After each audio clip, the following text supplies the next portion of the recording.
Hello, my name is Kristen Bolden, and I'd like to welcome you to The Other Side of History. Now, in our last talk in this series, we talked about Christ in the wilderness of temptation. We will all have to go through trials and temptations in this life. But just as Jesus, he relied on his Heavenly Father, we also are to rely on our Heavenly Father in every time of need. Now, in this talk, I would like to tell you a miracle story from Russia. The story is about a man by the name of Alexander and his wife, Natasha. Alexander was a security officer in a local bank. Now, Natasha was a manager of a high-rise apartment complex, actually the complex where they lived. Now, two incomes, they're always better than one, but even together, their salaries were never enough. No matter how hard they tried, they just could not get ahead financially. They skimped, they saved, but the rubles would not stretch to the end of each month. Alexander, he wanted to get a second job, but this wasn't allowed under the communist dictatorship. The communist dictatorship, it excessively restricted individual freedom and rights. At times, it was hard to even get food. Simple things like bread, apples, and salt, for instance. Usually beets, cabbage, and onions were plentiful, but if there were other specialty items that people wanted, they had to be very patient. Alexander could remember the countless times that he had to stand in line for hours just to get a few rolls of toilet paper. The Soviet life was really one of terror and violence that was ready to strike anyone who would deviate from the prescribed mode of conduct and thought. Most people had come to accept this state of things as everyday life and the state of affairs. They had ceased to be individuals, and instead they became cogs in the huge Soviet machine which forcibly resisted change. Alexander, he felt that he could be content enough without the luxuries, but even the little things in life, they seemed to be out of reach. The communist Russian slogan was, "A job for everyone, and everyone for a job," end of quote.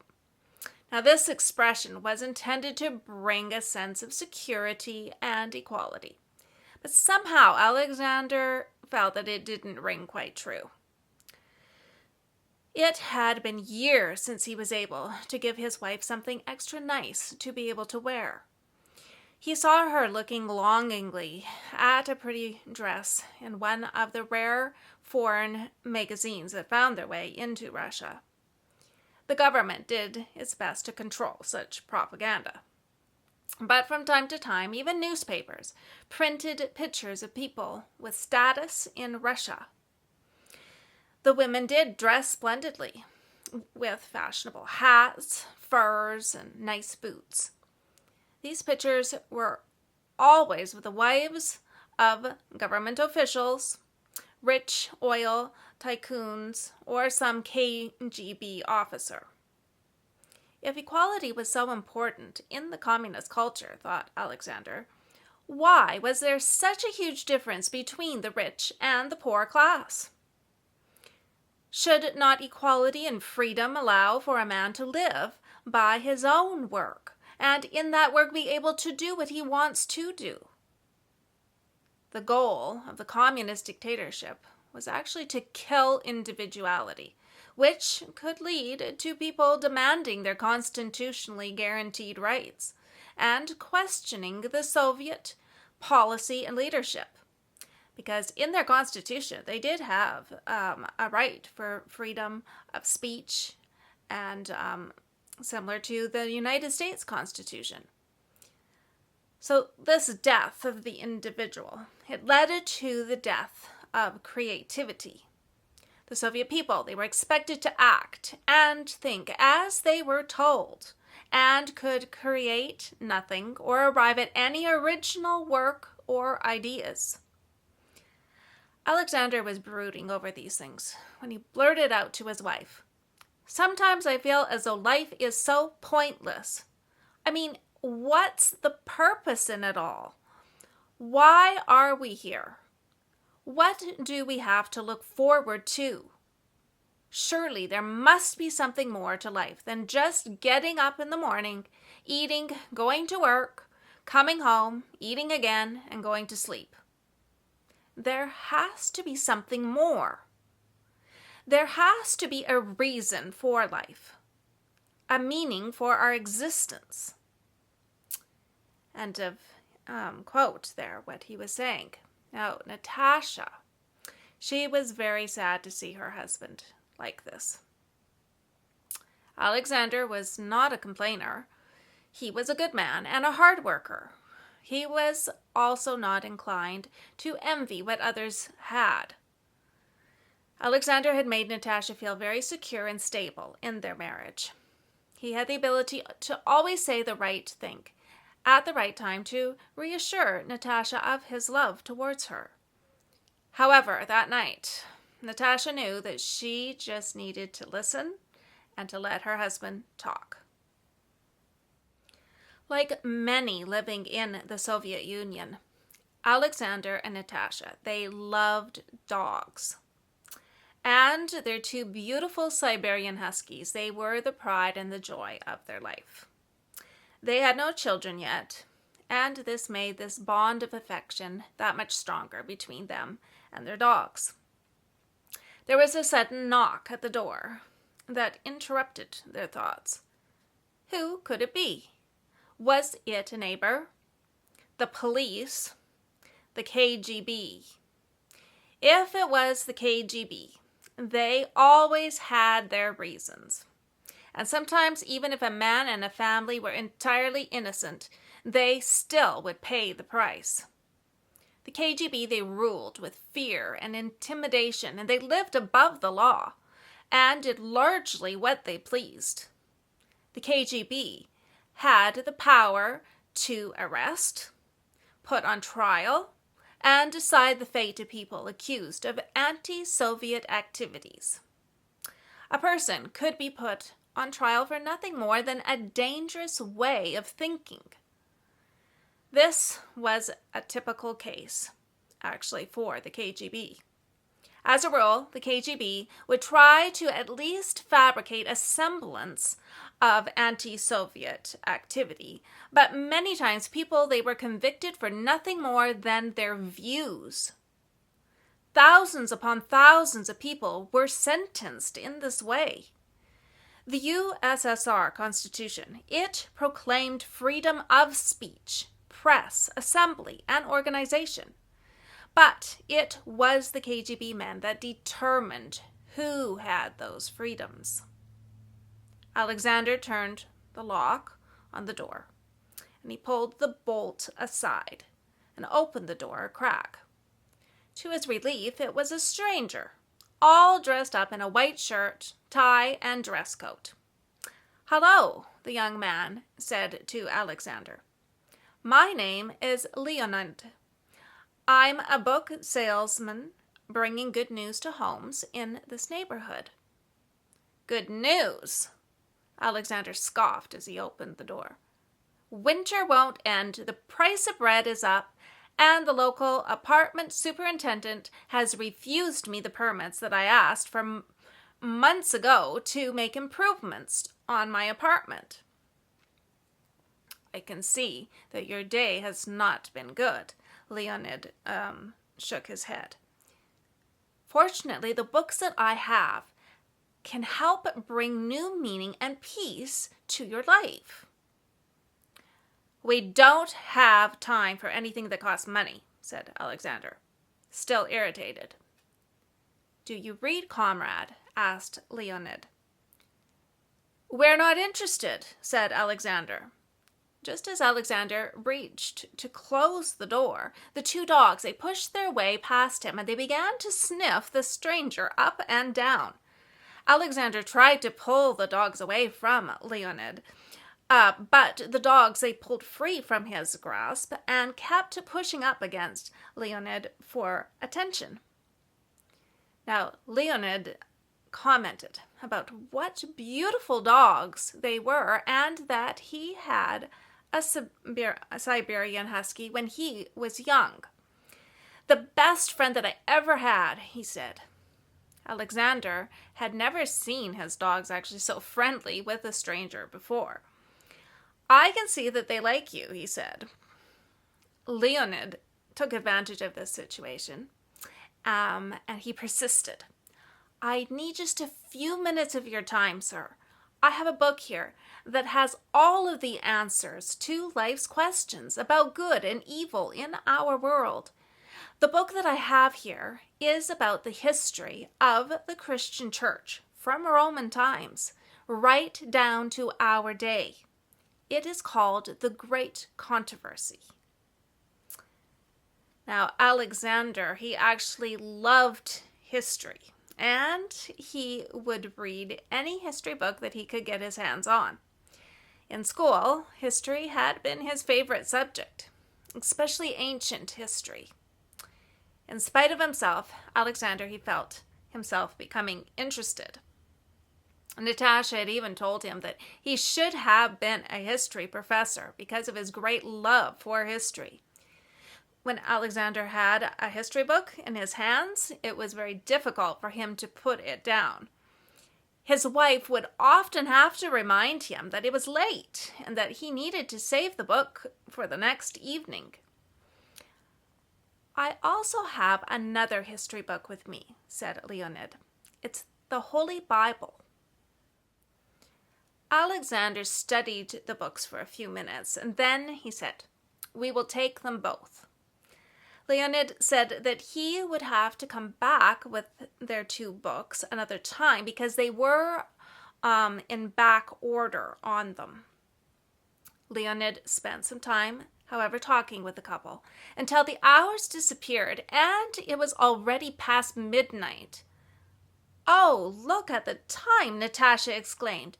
"We've kept you so late. We're so sorry." "Thank you, but you shouldn't worry," said Leonid. "I'm used to this. I sell books for a living, and when people want to hear about God's word, I forget about the time too." As Alexander and Natasha discussed the books, they knew that owning such books could jeopardize their jobs. People gained and they lost jobs because of who they knew and how agreeable they were with the local officials. If they were caught with the books, they would be considered a political threat. And if the local officials wanted to make an example of the offender, then the penalty could be even more severe. The owners of such books were often fined and sometimes imprisoned. In the Ukraine, anti-Soviet agitation and propaganda was punishable by imprisonment for a term of 6 months to 7 years, with exile for up to 5 years. If the individual had previously been sentenced for a crime, it was punishable by imprisonment for a term from 3 to 10 years, with exile for up to 5 years. Dissemination of, or deliberately false fabrications, which discredited the Soviet state and the social system, they were punishable for imprisonment for a term of up to 3 years, or by corrective labor for a term of up to 1 year, or by a fine of up to 100 rubles. Ideas. They were thought of as dangerous to the communist dictatorship. The possibility that a man's brain could independently give birth to an idea was never admitted by the KGB.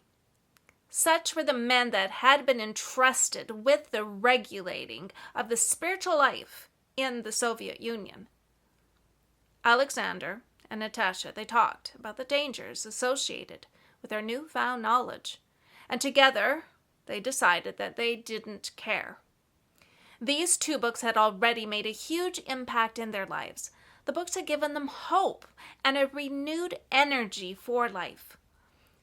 Alexander and Natasha, they continued to study with Leonid and their new books. One day, Leonid asked of them a big favor. He said that he was leaving on the train that night and would not be back for 2 days. He had a box of books with him that he had been delivering that day to his customers. However, he had not been able to deliver all of the books because some of the people had not been at home. I don't have time to take the books back to my apartment before leaving for the train station. I must go there immediately. Is it possible for me to leave the box of books here with you until I come back from my trip? Leonid asked. Alexander gave Leonid a friendly slap on the shoulder and he said, "Of course, we would be glad to help you out." Leonid breathed a sigh of relief and he said, "Thank you so much. You folks are such good friends." Natasha, she took the box of books to the storage room. That Sunday, Natasha's aunt and uncle came to visit. Natasha put the dogs in the storage room to keep them from being underfoot. In all of the excitement of the visit, she forgot to take the dogs out of the room after the uncle and the aunt left. The next morning, she remembered the dogs. When she opened the door to the storage room, she was greeted with broken dishes, holes that had been chewed in a warm winter coat, and the box of books. It had been knocked off of the small table that was in the room, with the pages lying everywhere. Some of the book covers, they were gnawed beyond recognition. Natasha, she sank to her knees. "They have eaten the Bibles. They have chewed them all to bits. What are we going to do?" The dogs tried to make peace with Natasha, but she pushed them away. "You naughty, naughty dogs," she cried. Natasha and Alexander, they counted over a dozen books that were damaged. Out of the 20-some books in the box, 14 of them, they were ruined beyond repair. Hundreds of pages had been shredded and they were wet with dog drool. "What are we going to say to Leonid?" cried Natasha. "God sent him to us with such a wonderful message, and this is how we repay him? We are going to have to pay for the books," said Natasha. "Yes," responded Alexander. He mentally calculated how much the books would cost to replace, and the thought of such a thing, it seemed financially impossible. The day arrived when Leonid came to get his books. The dogs, they jumped upon him. They were delighted to see him. Leonid seemed so happy, and this happiness of his actually unnerved Alexander. How was Leonid going to feel when they told him the truth about the books? Natasha's eyes, they were frantic, and she could stand this awkward strain no longer, and to Leonid's surprise, she suddenly burst into tears. When the truth was told, Leonid, he just sat there with a kind expression on his face. He looked at them with such compassion and sympathy that Alexander thought that he had not understood what Natasha had actually said.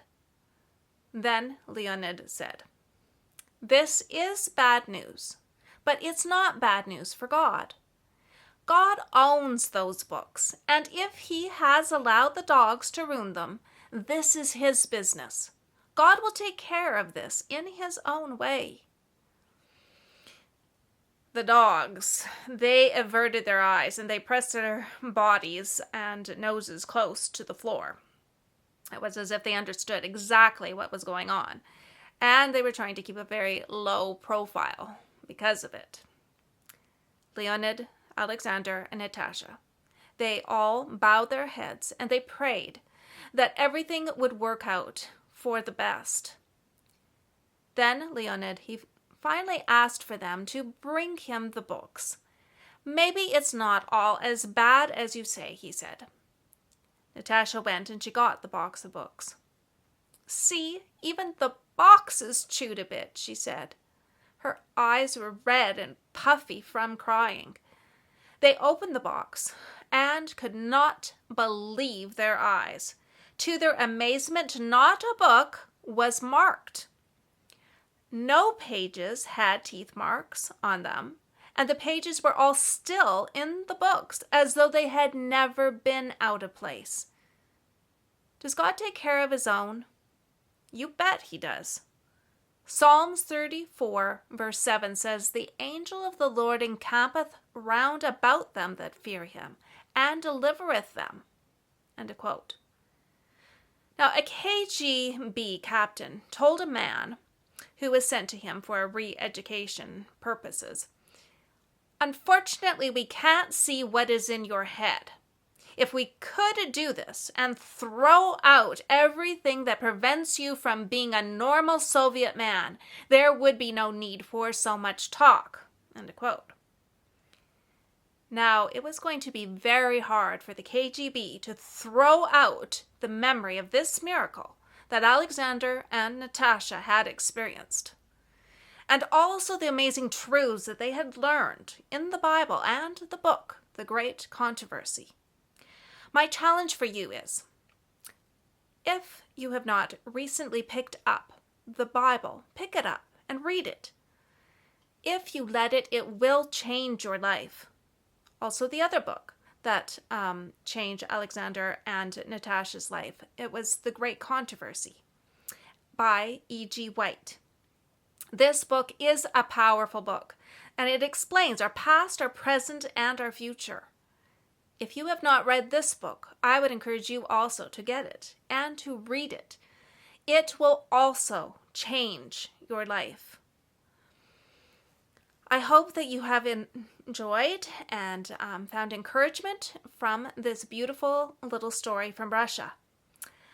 I think there's much encouragement we can gain and faith building from stories like this.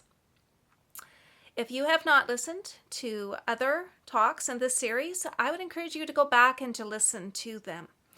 There is so much that we can learn on the life of Jesus Christ and all of the elements that involve living that life of Jesus, the life that Jesus lived as our perfect example, but also looking into the history of Jesus Christ and the life that he lived while he was here on earth.